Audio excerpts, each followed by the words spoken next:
Welcome back to Let's Talk Careers with Miss V. I'm so excited to bring another incredible guest. Today we are meeting with Jonathan Schneider, who is the co-founder of Speak with Jack, the CEO and co-founder of Language Smart. Welcome, Jonathan. Hi, Maria. Thank you very much for having me. Very excited I'm to be I'm here. so excited to have you here with me. Okay, Jonathan, let's jump into obviously your career story, your journey. But before we do that, I'd like to take you back to being a younger teenager. I know that your academic interests were languages, history, and English literature. But where in the context of your journey did you decide that you were going to be an entrepreneur, and how did that come to life? Thank you for the question. The truth is that I didn't know that until quite recently. In fact, as I was in my teenage years, I didn't really know what I wanted to do at all, and ended up doing a degree in history, and then ended up being a teacher. Um, but it was only in the last, I would say, 5, 6 years that I realized that teaching wasn't for me within a school, but I wanted to expand it and work in the area of education, but on an entrepreneurial level.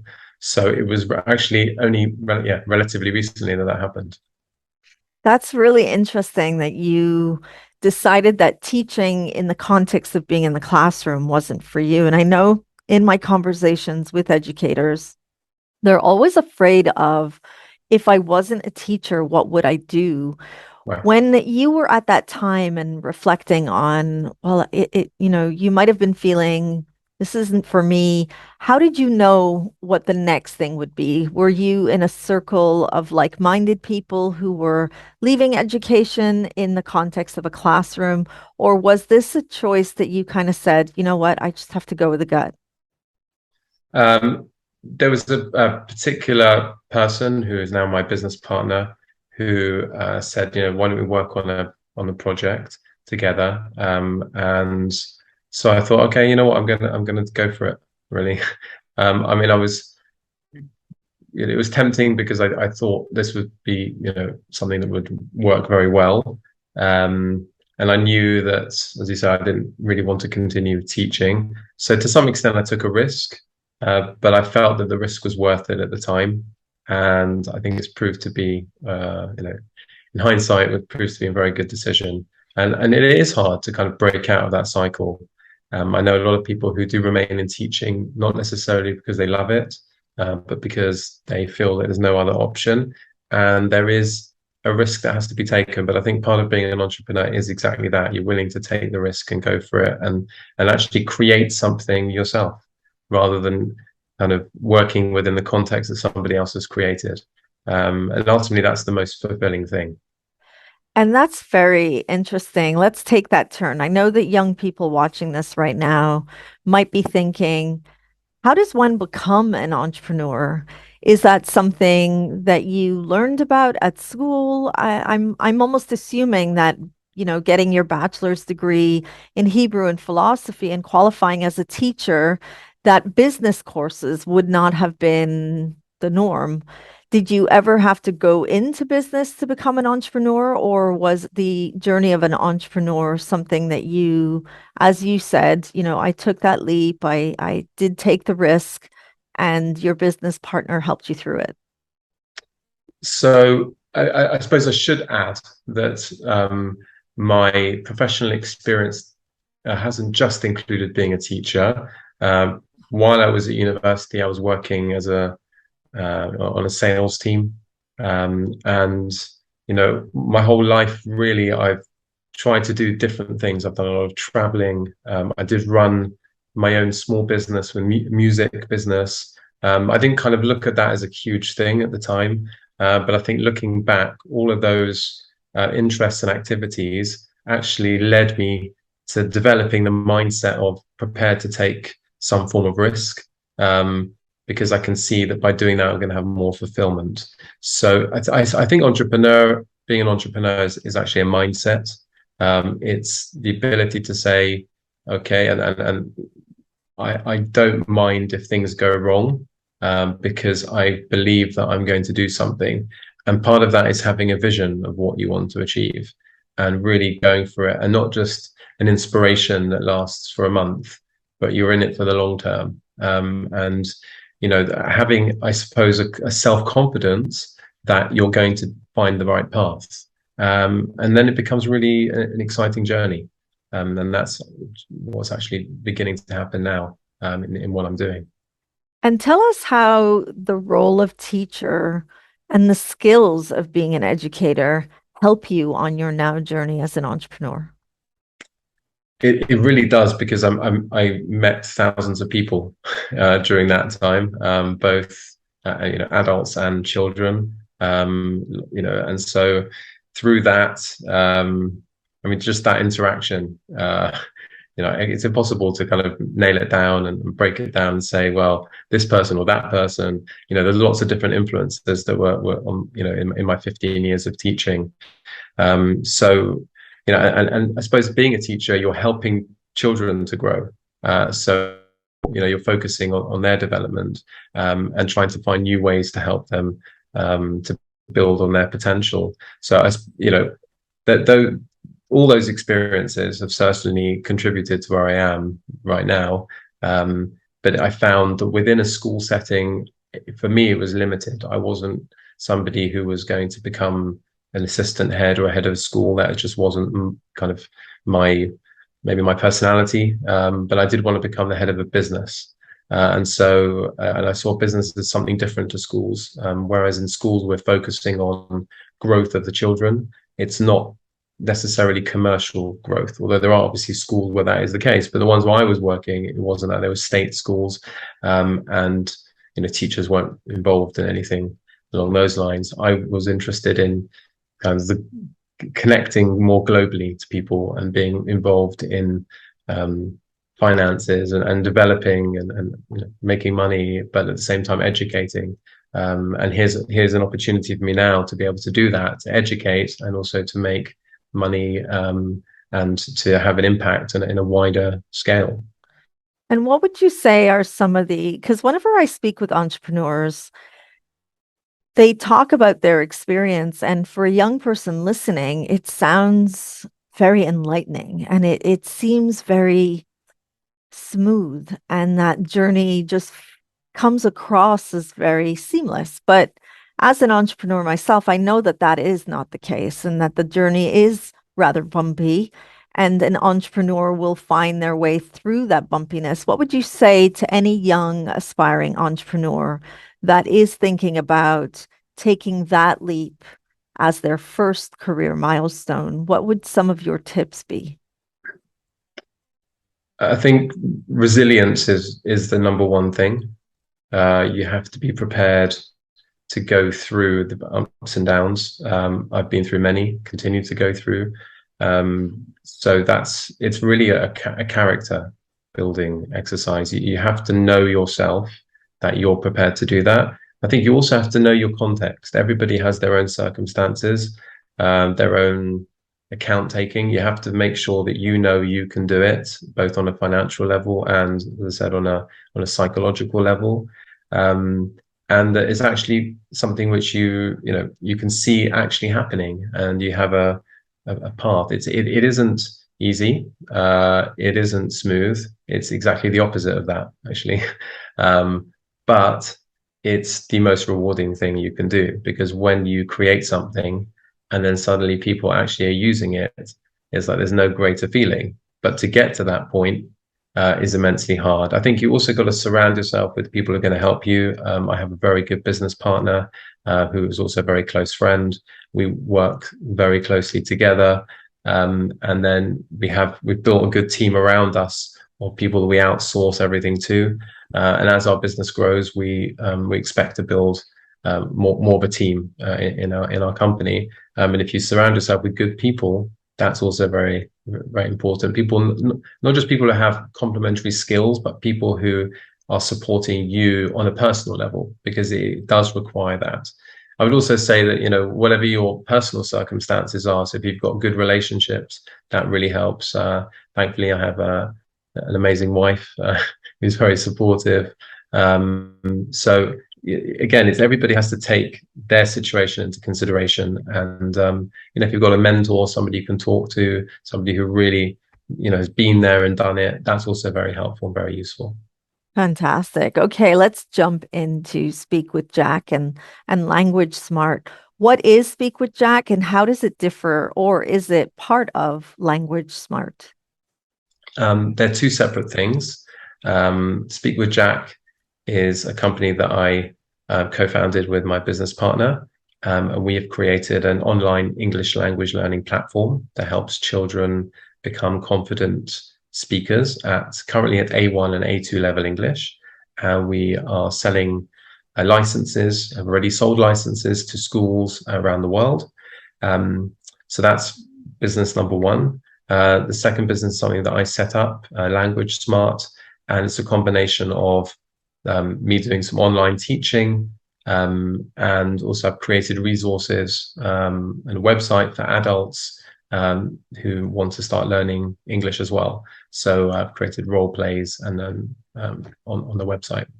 And I, Um, I really, I really appreciate how you're using languages because I know that you were interested in languages. And how many languages do you speak currently? I speak 6 languages. So, Yeah. so for a student who is really thinking about taking languages as either an A level or maybe in their higher education studies, what would some of those tips be that you would say, you know what, don't listen to the naysayers. There is depth and there is credibility in learning languages because here you've built a career around language. Yes. Um, I think certainly where I grew up in England, the the philosophy really is, on the whole, don't really need to learn other languages because English is a global language, and to some extent, that's correct. You can easily get by without speaking another language if you speak English. However, what that doesn't take into account is the color that you're going to have in your life as a result of it, and the real excitement that comes, the intellectual excitement, the ability to understand other people by learning their language, which ultimately means you learn about their culture. And when you meet somebody and you speak their language, without knowing them personally, they already feel like you know them. And so it creates an immense sense of connection that just can't be kind of created really any other way. So it helps you to understand the world, other people, and also yourself. When I'm speaking other languages, I become almost like a different person. When I'm speaking Italian or Arabic, I become Italian. So it's a fascinating experience. And I suppose coming back to the question you asked before about what led me to here, what I have ended up doing is taking all the things that I'm passionate about and interested in, and have put them together to make a business. And that did take time in order to do that. And language learning takes time as well. In other words, it doesn't happen overnight. It really is about day in, day out. So I would certainly highly recommend anybody learning a second, third, or even fourth language. It really does add some very exciting dimensions to your life. Okay, I want to hone in on the program that helps children speak English confidently. And I'd like to narrow in on the uniqueness of it being an online program as the world is starting to come out or hopefully come through the COVID pandemic. How did your concept of speaking confidently for children online kind of take effect when the world had to educate children online? Did it help, or did you find that it was just something that you were very accustomed to, as were your clients? In terms of the history of our company, we only launched our platform officially about 3 or 4 months ago. Prior to that, though, we were trialing it, and we actually set up some trials pre-COVID. And then when COVID came along, the trials had to be somewhat curtailed. But there's children who did use it during that time. So we had schools set up, but then you see the schools broke up, and then it was all a bit of a mess, really. But there's children who did use it, really benefited from our program because what it allowed them to do was to practice speaking. So we have a pronunciation test that they can do on our program.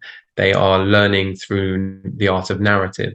So our main character in the program, Jack, talks about his life, and by listening to Jack talk about his life and by almost copying what he's saying, children learn to talk about their lives. So we found that this system really helps children to speak, which is something which is generally lacking in most programs. Most programs are focused on grammar, they're focused on writing, on reading and listening, which are all good and important.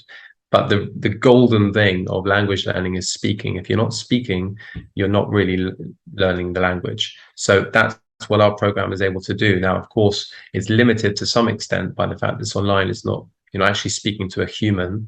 But we do have other features on our platform that somehow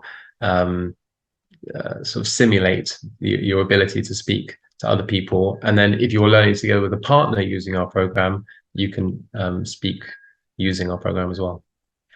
Okay, Jonathan, I'm gonna ask you, why Jack? Where did Jack come from, and why not any other name? So Jack, we felt was a very British type of name. Of course, but it's not just British; it's also global. It's a name that's recognized around the world. So we just wanted something that was simple. We wanted to create a character that children all around the world could relate to. So Jack seemed to be the right name. It's very interesting because the story behind the characters always make it interesting. I'm sure this must be a question that children are asking. Why Jack? Why a boy? Why not a female? And when you're helping with children around the world, I know that the new conversation that's becoming ever more popular in the world of education is resonance and students feeling like they can relate to the learning that they're engaging in. How do you find that helping children speak English through a character like Jack helps them to resonate with the character or maybe the learning? Yeah, I think so. Clearly, diversity is a big buzzword right now, and rightly so. We want as a humanity to respect people and to also for people to identify with what they're learning. We wanted to make it very simple and basic, so it'd be easy for everybody to learn. We tried to create a character that would have a universal feel to them. He does have his whole family, so his family is also Jack is the central character, but there are friends and there is his family, as I said. We're also at the moment looking to create a Jackie as well, and the next chapter of the program is going to have Jack and his friends doing all kinds of things. So we've started in a kind of a small way, but our goal is to expand it further. Now that we have the character and the brand, we're going to look to expand it and extend it out so that Jack, is something that everybody around the world can relate to.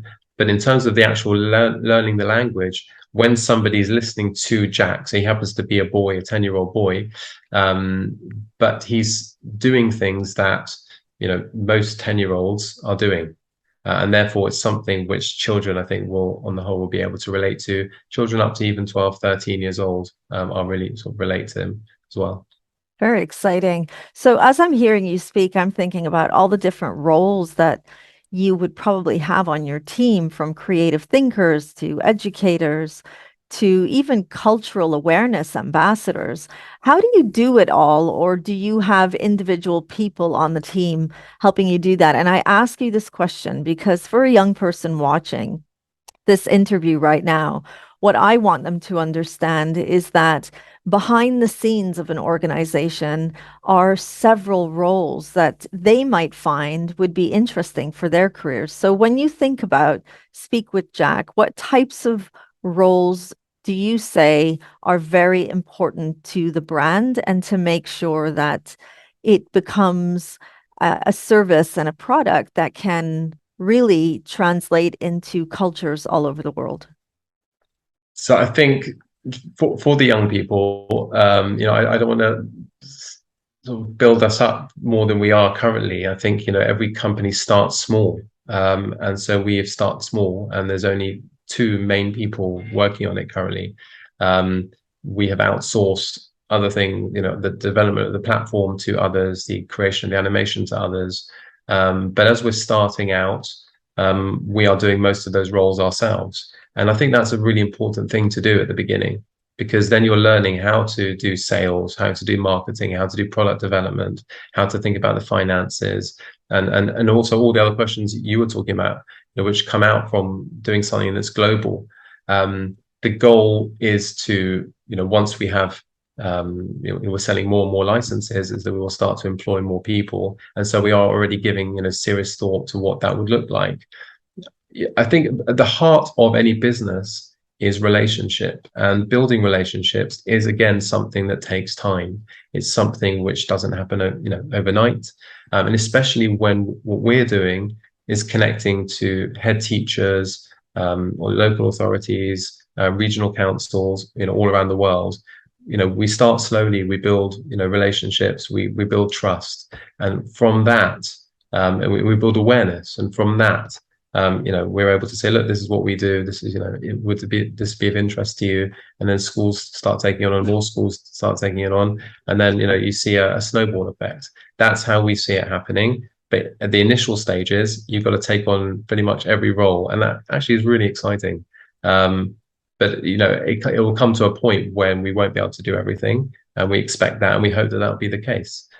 So we're always kind of open and thinking about, okay, what's the next thing we need to be doing?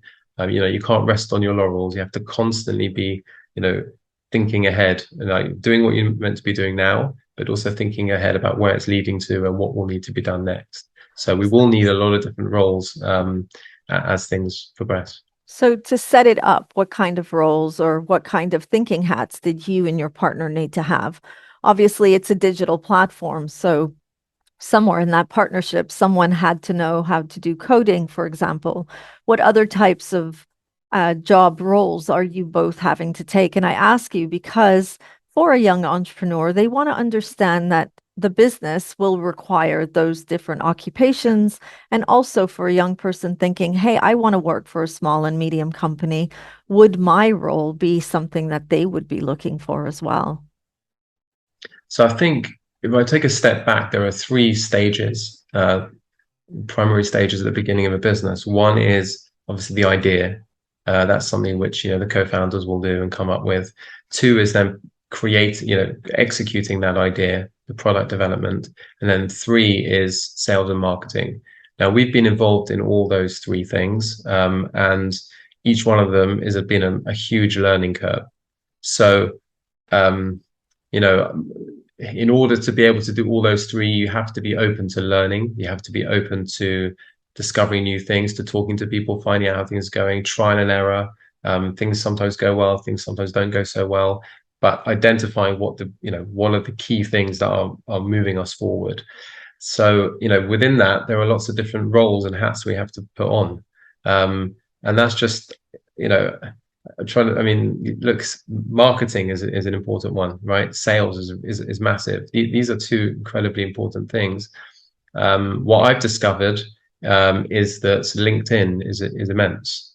It's no unique insight, I would say, but I think it's worthwhile saying, because especially in the business that I'm in, being able to connect with head teachers, just reach out and say hi, be great to connect with you, and then doing webinars, and then through that meeting them, and then through that finding leads, and then getting schools signed up. That's really at the core of what we need to do. I think but you have to again be very, very resilient. Not everybody is going to respond. The vast majority of people are not going to respond to you. The vast majority of people are not going to get back to you, but the ones that are could be really important for your business, and you never know which ones they're going to be. So again, you have to be very, very determined, and just not take things personally. Okay, they didn't get back. It's business, and you just keep going and keep building your network. And by doing that, by being involved, things begin to happen and things begin to take shape. And I think that as that happens, and there's a natural emerging of what is required as you go. So you start realizing you need this person on the team, that person on the team, and etc. So again, we're still in a relatively early stage, but we already can see like the path as it's moving forward. Very exciting. Jonathan, how can we find Speak with Jack if we were looking at bringing it into our institution? We have a website, www.speakwithjack.com. That's one way of doing it. The other way is to be in touch with me on LinkedIn, especially if you're a school leader. We are looking to bring schools on board in terms of what we offer to schools. Depending on how many students, we can offer a really good deal on licenses, on annual licenses. And in addition to that, we're looking to connect children, students from different schools around the world with other children and students from around the world in terms of collaborations and also in terms of competitions.